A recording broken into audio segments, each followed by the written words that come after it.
I will say that when I was flying in here, sometimes when you're vice president, you travel over the country, you travel over the world, and you're not always sure exactly where you're going. I was very excited to be back in Toledo today, but for a brief second I forgot where I was coming. I opened the window and I thought the president had sent me to Greenland. And, which is going well, by the way, which is going well. But let me give a few shout-outs here. Besides Kelly Loeffler, I want to thank a few people who are here. In the front row here, we have our great United States Senator for the state of Ohio, John Huston, my replacement. And he's doing a great job. He's helped us a great deal. We have the next governor of the state of Ohio, Vivek Ramaswamy. Vivek, give it up for Vivek. I believe we have Vivek's new running mate, Rob McCauley. Rob, where are you there? Hey, Rob, good to see you, man. Thank you for being here. And I see our great Secretary of State, Frank LaRose. Thank you, Frank. Now, Rob, I'll give you advice as a number two. Here's my advice. What you need to do when you're governor, or when you're lieutenant governor and Vivek is governor, because you guys are going to win, and John Huston is going to win in November. We got to make sure that happens, right? You guys are going to get out there and make sure these guys win. We're going to be with you every step of the way, but when Rob is lieutenant governor, the secret to being a successful number two is to take credit for every single good thing the administration does. And when anybody criticizes the administration, you can step back and say, that was not me, that was number one. That is how you be a successful lieutenant governor for the state of Ohio. That's my approach as vice president of the United States, and I see my dear friend Jay Edwards, who's running for treasurer. Jay, it's good to see you, man. Thanks for everything that you've done for our state and our country. Now, I'm headed from here to Minneapolis, where we're going to talk with some of our ICE agents, talk with local officials about how we can turn down the chaos. And my simple piece of advice to them is going to be, look, if you want to turn down the chaos in Minneapolis, stop fighting immigration enforcement and accept that we have to have a border in this country. It's not that hard.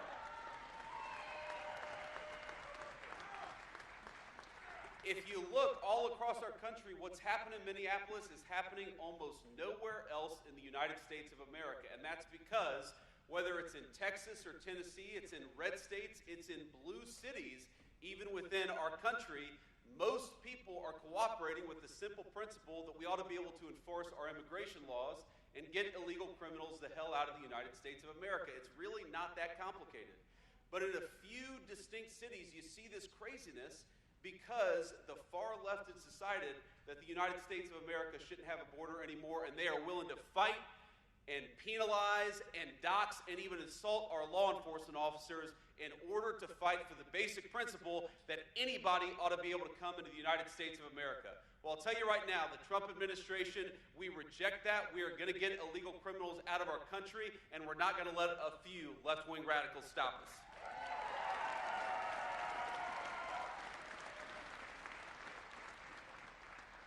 But I'm here in Toledo to talk about the great American comeback, and that is what I believe. We are 1 year in. We are 1 year in to raising wages for workers instead of declining wages for workers. We're 1 year in to $18 trillion of new investment for the United States of America instead of investment going to every other country but the United States of America. We're 1 year in to getting illegal aliens out of our country so that American homes can go to American citizens, which is exactly where they ought to go. And we are 1 year in to seeing lower inflation and bigger paychecks and more opportunity for the American worker. Ladies and gentlemen, I think that we are on the cusp of the greatest economic year in the history of the United States of America because we're doing something new for a change. We're investing in you. We're investing in American workers. We're investing in American businesses, and we're saying to everybody that the United States is open for business, but only if you invest in our great American people and our great American businesses. We are done with the old approach of shipping American jobs overseas and investing in everybody else. We are back to investing in the American worker, and we're not going to stop fighting for you until we return America to the true golden age of great American prosperity.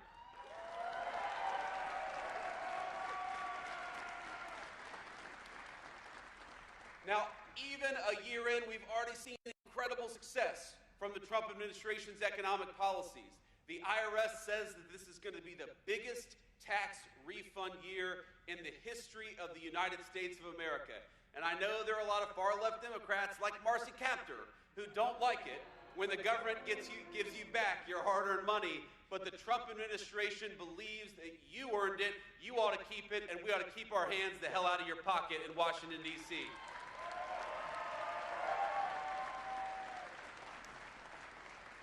So why are we going to have the biggest tax year, the biggest refund year in the history of the United States of America? It's because the president, working with the Republican Congress, got no taxes on tips. It's because we got no taxes on overtime. It's because we got no taxes on Social Security. 3 promises that we ran on, 3 promises the President of the United States kept, and because of it, every single person in this room and every single person in the state of Ohio is going to benefit from it. That's what we said we were going to do. We were going to end the green energy scam and invest in American energy workers, and we did it.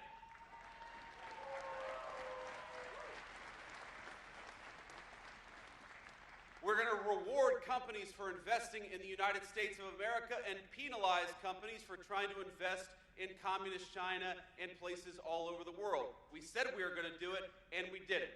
And because of it, we're starting to see the benefits for American workers every single day.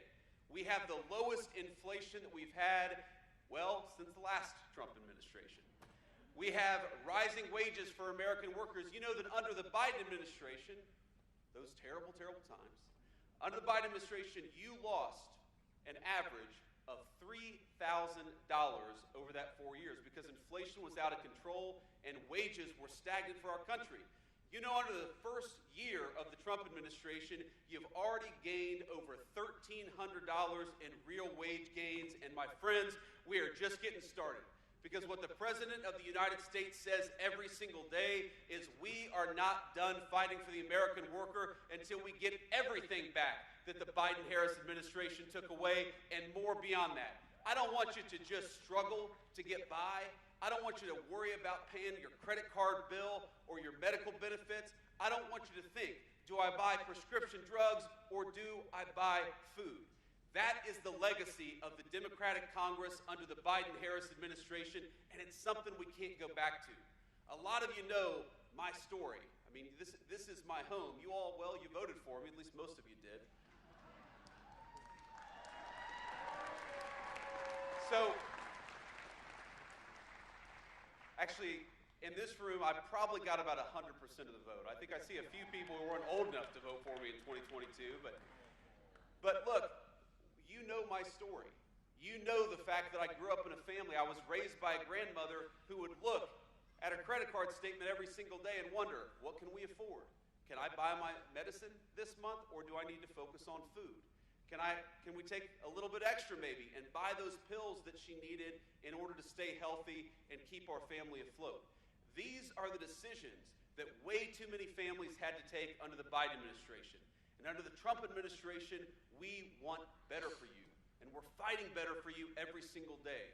We want you to have enough prosperity to, yes, buy the things that you need, to, yes, buy those medications and put food on the table, but maybe to take a little vacation. Because if you work hard every single day, you ought to be able to enjoy the fruits of your labor. Maybe you want to buy something extra for your kids. Maybe you want to do something that you couldn't do when you were a kid, because that is the promise of the American dream, that we leave the next generation a little bit better off than the generation that came before. And what we had under the Biden-Harris administration is lower wages, we had higher prices, we had more people struggling to get by, and more people who gave up on the essentials instead of buying the things that they needed to buy. What we have under the Trump administration is a totally different approach. And what we're trying to do, and what we've already done a lot over the last year, is made you wealthier, has made your communities safer, has gotten those illegal aliens out of the United States of America, and is trying to rebuild that all-important American dream. So I have a very simple question. Do we, 1 year into this great American recovery, do we want to go back to the failed policies of the Biden-Harris administration? No, we don't. So let's keep doubling down on American prosperity. Let's keep doubling down on the American worker. And let's tell Marcy Kaptur and the rest of the crazy congressional Democrats that we are not going back. We are going forward to a brighter future for every single one of our citizens.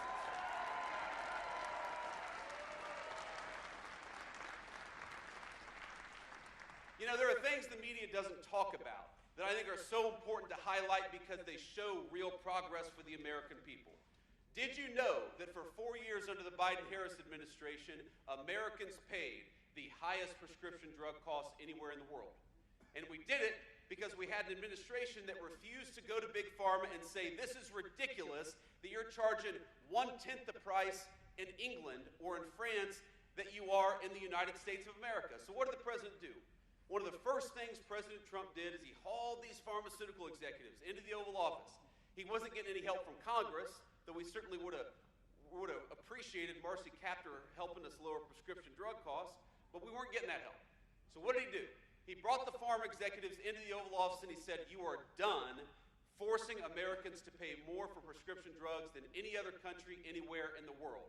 And so now, thanks to the president's leadership and thanks to the support of our congressional allies like John Huston, we have prescription drug costs coming down in this country for the very first time. Whether it's antibiotics or whether it's cancer drugs, whether it's the most advanced therapeutics that exist anywhere in the world, Americans are seeing lower costs. And they're going to keep on seeing lower costs because the President of the United States had the courage to fight for you rather than international pharmaceutical companies.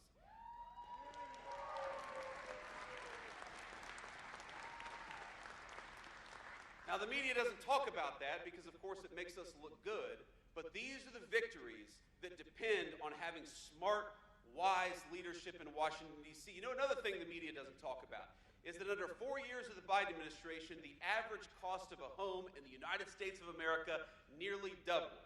And in certain jurisdictions, it actually got way worse than that. There are certain places where the cost of a home in 4 years went up by 200%. What's happened over the last 5 months? Rents have gone down over the past 5 months. And so though there's still a lot of work left to do, we're finally seeing more Americans being interested, especially our young families, being interested in buying a home for the first time. We're seeing those rents come down.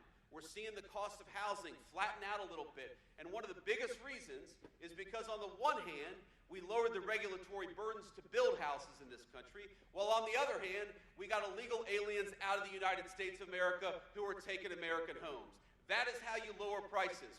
Focus on American workers and invest in American home building. You don't give all of our homes to illegal aliens. That is the legacy of the Biden-Harris administration.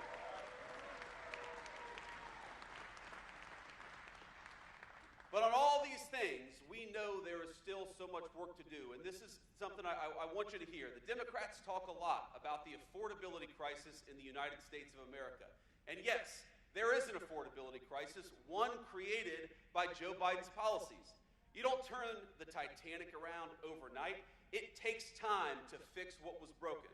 I said earlier that the average American has seen $1,300 of real increase in their wages just in the past year. Well, Joe Biden, they saw a $3,000 decrease. Now, on the one hand, I'm proud of that. I'm proud of the fact that you're $1,300 richer than you were just a year ago. But you know what really pisses me off? That compared to when Donald Trump left office after his first term, you're still about $2,000 poorer. Because that's what happened under the Biden administration. They did so much damage that it's going to take us time to rebuild the great American prosperity that we had at the end of the first Trump administration. But what I'm telling you is that we are committed to doing it. As much as the media focuses on distractions every single day, in the Oval Office, the president looks at us and says, why haven't we done more? Let's do more. Do more. He'll tell us, person by person, from the Secretary of Commerce to the Secretary of the Treasury to our SBA administrator to the Vice President of the United States, fight every single day for better home prices for Americans, for lower prescription drug prices, and of course for rising wages. That is what we're going to do, that is what we have done, and that is what we promise will be the legacy of the second Trump administration. More prosperity for you.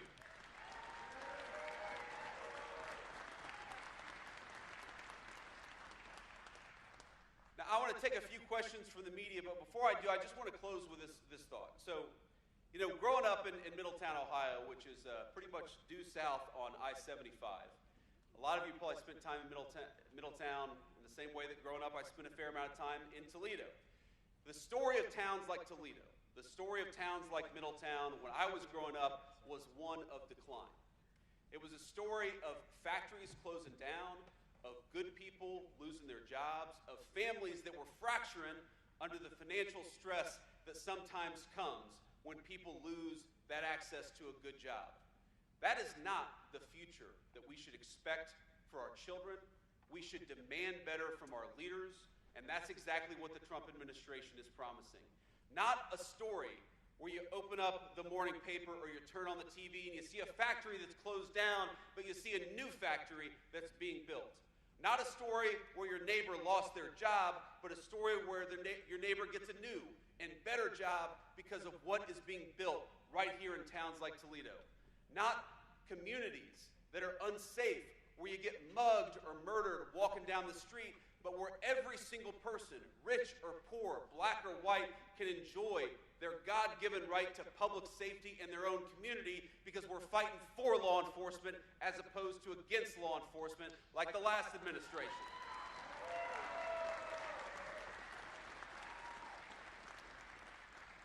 I want the grandmothers, like my grandmother, who are raising grandkids they weren't necessarily planning to raise. I want them to not have to choose between putting food on the table or buying their medicine. That is the future that we're fighting for. And that is what the Democrats in D.C. have fought against every single day of this administration. Now, I don't want to say all Democrats, because my mamaw, the woman who raised me, was one of those blue dog Democrats. She was socially conservative, she was patriotic, but she was a Democrat. And I know that in Toledo, there are a lot of those Democrats still today. But I got to tell you, in Washington, D.C., those Democrats do not exist. They disappeared from Washington, D.C. They care more in Washington about using this country as one big fraud scheme than they do about fighting for your prosperity. And that's why we cannot reward these people come November. What are they actually fighting? You know what they're fighting against? They hate Donald Trump. They went in to play in women's sports, which is crazy, but even aside from it's crazy, why the hell are you talking about that instead of figuring out how to fight for the American people? They want the Somali fraud ring in Minneapolis and frankly in other states too to continue. While a lot of Americans can't afford the cost of child care, they want to take the very programs that we use to make child care more affordable and give them to fraudsters who are illegally in our country to begin with. These are not politicians who care about you. They care about keeping the fraud going. And the question in November is very fundamental.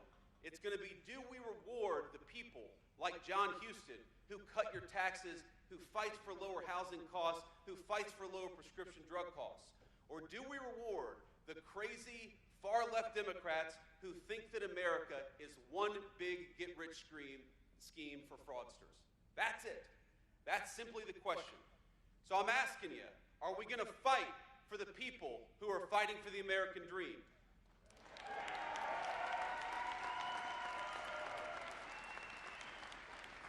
Are we going to send a message to the far-left radicals that this country belongs to American citizens, not to illegal aliens? Are we going to fight for the American dream for people like my grandmother and people like your children every single day? So let's remember what we're fighting for this November. It's to have political leadership in this country that fights for the American people, that fights for the American dream. Don't forget it, my friends. Let's work hard. Let's elect these great candidates to higher office, because that's the only way we are going to send a message to the Democrats that this country belongs to Americans and that the American dream belongs to the citizens who built this nation. God bless you, and thank you for having me.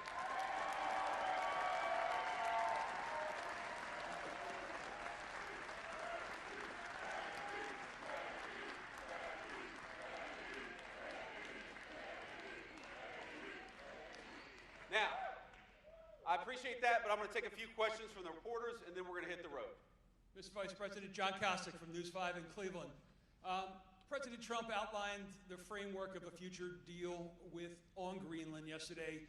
NATO this morning, however, said the Secretary General did not propose any compromise on sovereignty. What's your understanding of what is in this plan, and would you stand for something that did not include ownership even beyond where the bases are located? So John, first of all, it's good to see you again. John is, this is going to ruin his reputation among his liberal media peers, but John is one of my favorite journalists in the state of Ohio. He's a great TV journalist from Cleveland. And I used to joke with John that if he ran for high office, maybe back in 2012, 2013, he would have won, because his name is almost exactly the same as John Kasich. And that if he ran in 2024, he would have got his ass kicked. So it's amazing how things change, John. But I see you're still doing great things on Greenland. First of all, we're here to talk about the great American comeback. And that's what the president is focused on. That's why the president went to Davos. You know why? Because he wants more investment from all over the world in the United States of America. You'll hear this number thrown out, $18 trillion of new investment. You know what that means? That means new factories, that means new plants, that means new oil refineries and new energy facilities in the United States of America. Because for so long, our government had the policy that we were going to invest in other countries. No. We want other countries to invest right here in the United States of America, and that's why the president went to Davos, to say that America is open for business, but America is open for business so long as you're building right here in Toledo and all across our great country. That is the message. Now on Greenland, simple fact is Greenland matters to American national security because our entire missile defense relies on security in the Arctic. This is something the media who's obsessed with Greenland, they completely forget why Greenland matters. What if, God forbid, I'm not saying it's going to happen anytime soon, but what if a foreign country launched a missile at the United States of America? We would need control over the Arctic in order to shoot that missile down. Our entire missile defense system depends on that Arctic security. Meanwhile, the Chinese and the Russians and even the Danes who control Greenland admit that they want to control that facility. They want to control that island, that landmass. That would make us weaker. That would make our country more endangered. That would mean that if the president is negotiating with a foreign leader, he would have less leverage because they would be able to realistically threaten the sovereignty and the territorial safety of the United States of America. We're not going to let that happen. The negotiations with NATO are going fine. I believe, having seen this for the past year, that when the president sets his mind to accomplish something in negotiation, he accomplishes it. And fundamentally, NATO and the Danes and everybody else have to recognize the simple fact that this matters, not just to American security, but to world security. So we're going to keep on trying to make sure that we secure that landmass so that we can protect the American people, as we've done and will continue to do. Thank you. Whoever's next. The lights are very bright, so I can't see, but whoever's got the microphone, just shout out a question. Mr. Vice President, Henry Gomez, NBC News. President Trump this week said that ICE has made some mistakes. I'm curious what steps the administration is taking to rectify those, and do you think your presence in Minneapolis today will calm the tensions there? Well, certainly one of my goals is to calm the tensions, to talk to people, to try to understand what we can do better. When the president says that that mistakes have been made, my thought on that is that, well, of course there have been mistakes made, because you're always going to have mistakes made in law enforcement. I mean, we all know this. Probably every single person in this room knows a police officer. 99% of our police officers, probably more than that, are doing everything right. Some people are going to make mistakes. That's the nature of law enforcement. But the number one way where we can lower the mistakes that are happening, at least with our immigration enforcement, is to have local jurisdictions that are cooperating with us. There are some very basic things that would make Minneapolis look Memphis, Tennessee, a blue city where you do not have this chaos in immigration enforcement because the local police and the local authorities are cooperating with us. So when you look at Memphis, Tennessee, or Austin, Texas, or any other community virtually across the United States of America, and you don't see the same level of chaos in Minneapolis, the natural conclusion is that it's not what ICE is doing in Minneapolis, it's what Minneapolis authorities are doing to prevent ICE from doing their jobs. And that's exactly what's happening. So, let me give you just a couple of very real-world examples of some of the problems that we face. So let's say you have a sex offender. We've arrested a number of sex offender illegal aliens in Minneapolis just in the last couple of months. But that person, because they're an illegal alien, we don't know where they live. We don't know their address. If local authorities were cooperating with us, it would be easier to send an ICE agent to the person's house to arrest them, to have local law enforcement protecting our immigration officers. They throw the sex offender in the back of a car, deport that person, throw them in jail, whatever, and then they go home safely to their families. That's not what's happening. What's happening instead is that the Minneapolis authorities are refusing to tell us where that sex offender lives. Why are they protecting sex offenders? That's anybody's guess, but it's crazy. Meanwhile, the local police are being told by the mayor, don't help them. So if there are protests, and there are people trying to not just protest, but interfere with what ICE is doing, we don't have the support of local law enforcement to keep the peace. So when I talk about lowering the temperature, those are the two things that we want those local authorities to do. Help us find sex offenders and get them out of their community. And again, this is bonkers. Think about this. If you've got a neighbor who's a sex offender and somebody wants to go and take that person away, I'm going to raise my hand and say, yes, please, get that person away from my children. What is wrong with Minneapolis authorities? They so hate the idea of enforcing immigration laws that they're telling their people not to get sex offenders out of their community. It's crazy, and it's why we see so much chaos in Minneapolis, but not elsewhere. Sean Hegarty, sir, 13 Action News here in Toledo. In the city itself, affordable housing is a real problem. Supply is low, rents are going up. What specifically can your administration do to increase the supply and get people, especially in the city of Toledo, into long-term, stable, good housing? So we're working on a number of things on this front. First of all, one of the things the president just announced a couple of weeks ago that, again, hasn't gotten a lot of media attention, but I think is very important, is that he said, we want American homes to go to American citizens. That means no illegal aliens buying American homes. It means no mortgages going to people who have no legal right to be in this country. But it also means that we're going to stop large institutional investors from buying up American homes. That was a major announcement from the president, and we're working on that now. And you see this all the time. You see this massive, beautiful new subdivision where every single person there is renting because that subdivision was bought up by a massive institutional investor. That investor, by the way, is very often paying a lower price for their debt than an American citizen.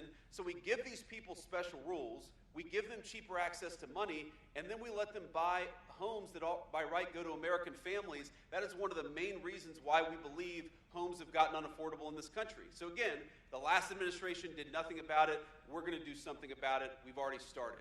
Here's another thing. If you look at the 20 biggest metros in the United States of America, the 14 with the most illegal aliens have seen the biggest decrease over the past year in rent prices. Now, why is that?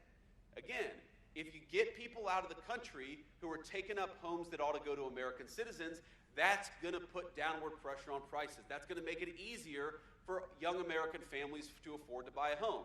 There are 3 exceptions to that. 3 places where you've seen rents increase as opposed to decrease, and every single one of those places are sanctuary cities. So in addition to causing chaos, being a sanctuary city makes your communities less safe, and it also makes housing less affordable. It is very simple. Enforcing immigration law lowers prices for Americans and makes our communities safer. It's a no-brainer, so we'd encourage local authorities to continue to collaborate and work with us instead of fighting against us. Next question. Good morning, Mr. Vice President. Thank you so much. Kyle Mazza, freelancing for Anadolu Agency today. Ukrainian President Vladimir Zelensky announced at today's summit for the World Economic Forum that Ukraine, Russia, and the U.S. will hold their first trilateral talks Friday and Saturday, the 23rd and 24th, in the United Arab Emirates. Seeing what your reaction is to that, about those talks, and in Minneapolis, sir, the attacks on law enforcement, the attacks on ICE, what is your message to the law enforcement community at this time when they look for the Trump and the Vance administration to calm their nerves, to ease their burdens? Families are reacting to this as well. So as you stand there on that stage today, how does that make you feel?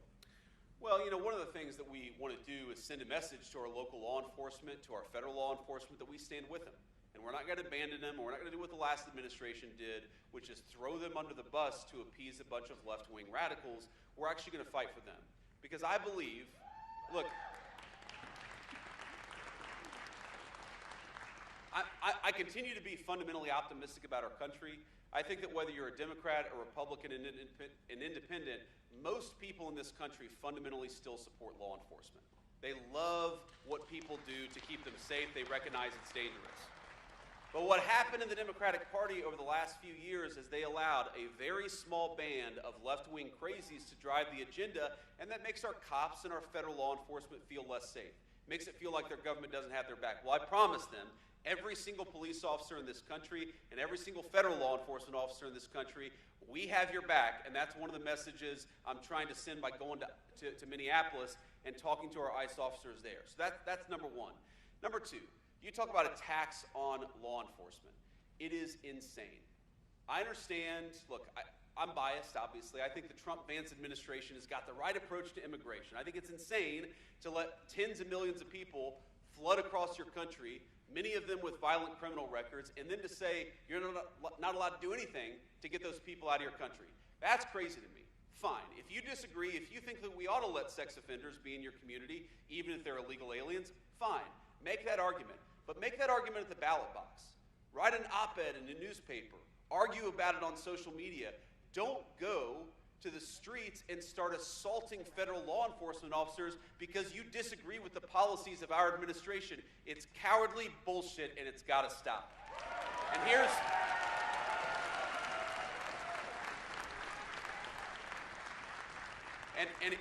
the excuse my language to all the kids there. I'm sorry. Got a little fired up.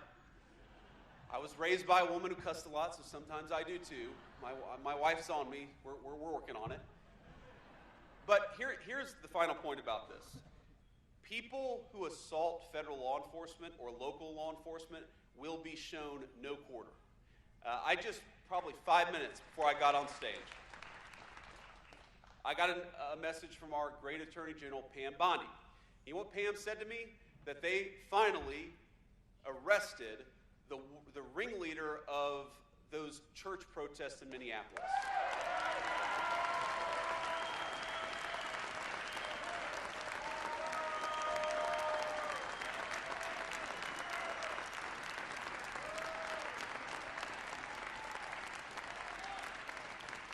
So here's the thing.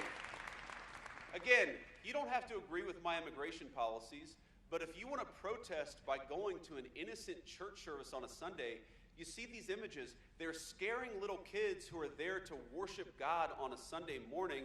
Those people are going to be sent to prison so long as we have the power to do so.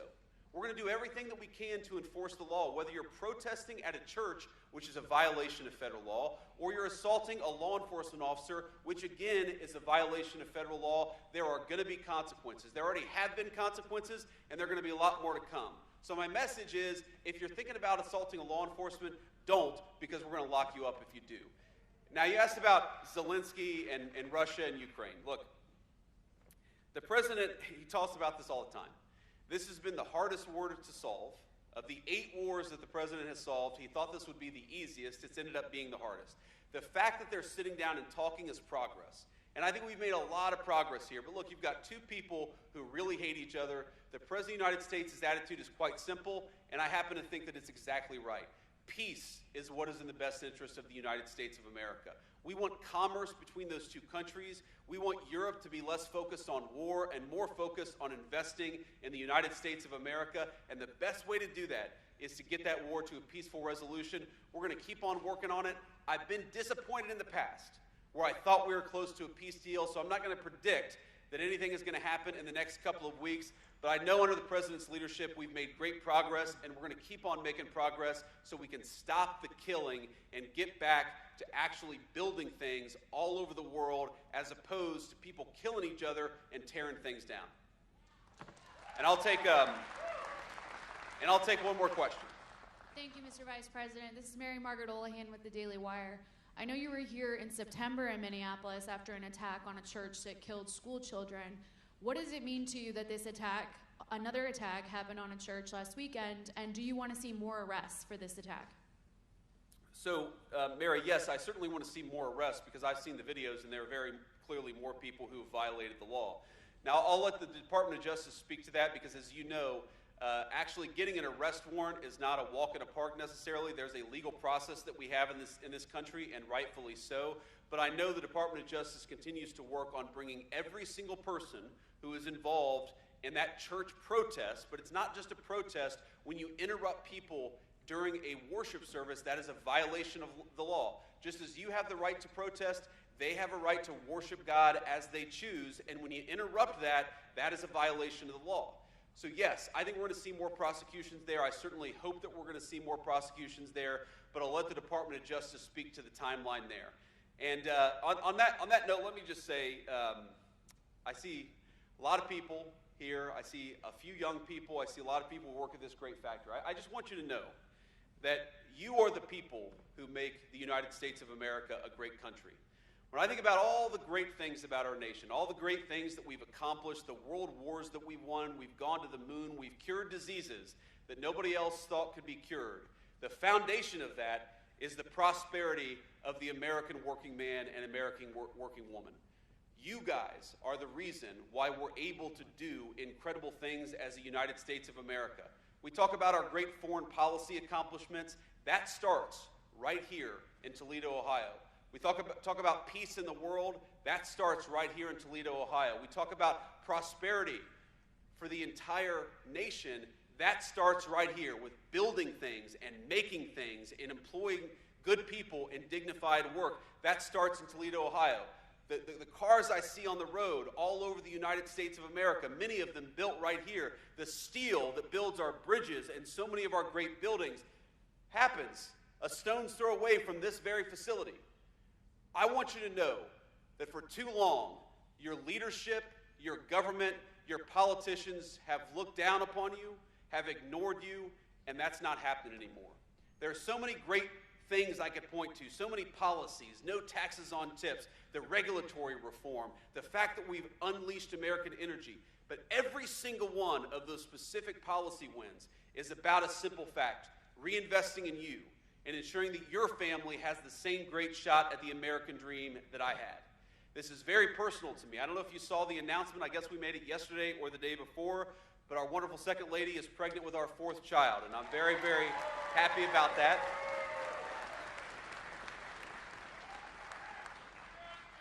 You know, we were debating having a 4th child, and I said, honey, you know, the new Trump accounts and the increased child tax credit are coming online. We got to take advantage of this stuff. She's going to be pissed at me about that one. That's okay. But look, this is personal to me, just as I know it's personal to you. We've got skin in the game. Our great governor candidate, not governor yet, but we're getting there. Our great senator, all of these great leaders, they love people in the state of Ohio. They love people in this community who are going to rise or fall based on whether leaders in Washington make wise decisions. I'm not saying you're going to agree with everything that we do, though I know in this room we got a lot more agreement than disagreement. But what I am promising you is that every day for the next 3 years, so long as I am the Vice President of the United States, so long as Donald Trump is the President of the United States, we will remember that you are what makes America great, and we'll never stop fighting for you. God bless you. It's good to be home. Thank you.